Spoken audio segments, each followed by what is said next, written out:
So good day mga ka-smiley. Meron tayong patient today. Suzuki Raider J FI. Yan. So ang papagawa lang naman dito ni Sir is itong kanyang horn. Yan. So pinalitan natin siya ng bracket kasi marami naman tayong stock na PIA horn bracket. Tapos ayan, ganun yung pag-setup pa rin nila ng relay. Laging nakabaliktad ganito. Ayan, so ganyan yun kanina. Ayan. Ganyan kanina, tapos baliktad. So which is wrong po. Kasi itong switch niya wala na po. Ayan. Kasi yung busina wala na, lubog na, hindi na bumabalik. Ayan. So bumili si Sir ng aftermarket na domino switch, pero sabi ko manipis lang yung mga wire nito. Pero pwede na to kaysa naman sa wala. So ayan, nabuksan ko na yung sa headlight niya. So, papakita ko sa inyo yung nangyayari sa relay pag baliktad. Ayan, so kakalawangin talaga siya ng kakalawangin. Dapat po ang relay laging nakaganito ang style. Ayan. Kasi po yung tubig, uulan, washing, ayan, pababa po yung tubig. Huwag po kayo maglalagay ng relay na pag ganito. Tapos itong source, yan. Itong red wire, nung 30 ng relay, huwag nyo pong kukunin dito sa harness. Ayan. Huwag nyo, ayan, nandito lang yan sa harness kasi nihila ko na wala po siyang bumabang wire sa ilalim. Ayan. Ayan. Lagi po sa baterya. Ito pong 30 na to, kunin nyo po ito lagi sa baterya with fuse. Ayan. So, okay na po yung ating Suzuki Raider J FI. Ayan. So, naman tayo sa battery. Ayan. Okay, sa battery, ayan po, wala tayong ulit terminal pin. Ayan. Wala tayong terminal pin, wala na rin din dito. So, yung terminal pin yan, kinuha natin dito sa may starter relay. Ayan, kasi ito papunta sa starter relay. So, doon tayo kumuha ng positive lahat. Tapos, ang original nito, isang fuse lang, isang fuse box. So yung isa dito, ito yung stock fuse pa rin niya. Tapos ito na yung horn fuse, yan, color white wire yan. Tapos ito na yung kanyang battery operated na wire. So pwede rin dito mini driving light soon kung gusto ni Sir. So nandun yun sa relay later. Violet wire to. Ayan, so ganyan siya kaayos. Ngayon, so dito dumaan ng wire. Ayan. Tapos dito. So yung negative, dito tayo kumuha sa body.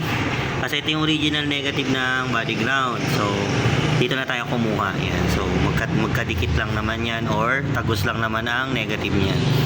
So dumaan dito, tatlong wire yan, dalawang positive, violet, white, at saka black. Ayan. Tapos nandiyan siya sa ilalim. So dito na sila ngayon. So itong type R, sira na to. So bibili na lang si Sir ng bagong busina. So bahala na Sir kung anong trip niyang busina. Ang tatanggalin na lang niya terminal pin. Di ba sinabi ko kanina na hihinangin ko sana, kaya lang sabi ni Sir mag terminal pin na lang daw ako para pag bumili siya ng bagong busina ay i-plug and play na lang. So ayan. So magtataka kayo, dito lang ako kumuha ng negative. Yan, dito lang ako kumuha ng negative sa body ground niya. Pero kung tutusin, bawal, wag kayong kukuha ng negative diyan unless gagawa kayo ng paraan. So kasi dahil dito sa naked bearing, mga bulitas lang yan. So yung negative niyan hindi 100%. Ngayon, paano siya naging 100% na negative? So yung kanina, yung negative nito na black wire, nag-loop yan dito.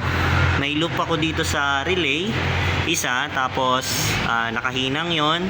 Then dito po, ay dun, sa kabila yon. So nakahinang siya dyan. Yan. So nandyan yung negative natin. So itong buong T-post or itong buong tinidor niya, meron ng 100% na negative. Plus pa syempre yung kumukontak doon sa mga ball race natin. Yan. So dapat ganun yung paggawa ninyo ng negative para dito. So anything na negative dito sa handlebar ni Sir 100% na. Wala nang problema. Ngayon, itong stock horn niya, hindi naman si sir nagpa-dual contact. So, ang ginawa ko, kasabay na rin siya sa loud horn. So, itong relay na to, ito may orange na socket, kasabay na to dito sa loud horn. Ayun. So, yung blue wire, yan, yung dalawang blue wire, dito yan sa loud horn. So, dito rin, yan, dito. Nandiyan yung blue wire, so positive. So yung negative, doon lang, body ground lang, nasa likod. May terminal pin po yan, ha. Ayan, may terminal pin yan. Hindi pwedeng wala. Ayan, may terminal pin yan. Okay, so next, ito na yung ating pwestuhan ng relay. Ayan, so ito yung ating all lights relay. Tapos ito naman yung ating loud horn na kasama rin tong stock horn. So hindi naman nagpa dual contact si sir. Ayan. So ayan yung setup natin. Tapos yung lumang stock, lumang left switch ni sir, doon ikabitan natin itong domino, pero ang nipis talaga ng wire nito eh. Unless yung OEM talaga na pang NMAX sana, yun makakapal ang wire nun. Pero for the meantime, goods naman na yan, magana na yan. So ito siya. Ayan, lalagyan ko na lang siya ng cable tie later. Thanks mga ka-smiley.